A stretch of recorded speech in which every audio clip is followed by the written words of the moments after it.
Covid JN1 virus ఎవరికి ఎక్కువగా సోకే అవకాశం ఉంది అంటే ఎవరికి ఆ ఇన్ఫెక్షన్ ఎక్కువ వచ్చే అవకాశం ఉంది మీలో అనేది తెలుసుకుందాం.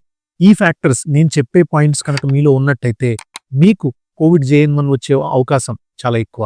ఎవరికైతే షుగర్, బీపీ, థైరాయిడ్ ఉంటుందో, ఎవరికైతే క్రానిక్ లంగ్ డిసీజ్ అంటే COPD కానీ, బ్రాంకియల్ ఆస్తమా కానీ, ఎలర్జీ కానీ, ILD ఉంటుందో, ఎవరికైతే ఆల్రెడీ ఎగ్జిస్టింగ్ హార్ట్ డిసీజ్ గుండె ప్రాబ్లం ఉంటుందో, ఎవరికైతే ఎగ్జిస్టింగ్ లివర్ డిసీజ్ ప్రాబ్లం ఉంటుందో, ఆర్ కిడ్నీ ప్రాబ్లం ఉంటుందో, ఎవరైతే ఎక్సెస్ వెయిట్, ఓవర్ వెయిట్గా ఉంటారో, BMI మోర్ దెన్ 30 ఉంది అలాంటి పేషెంట్స్కి, ఎవరైతే ఆల్రెడీ డయాలసిస్ మీద ఉన్నారో అలాంటి వాళ్ళు, and aged patients more than 60 years కానీ లెస్ దెన్ 5 years కానీ.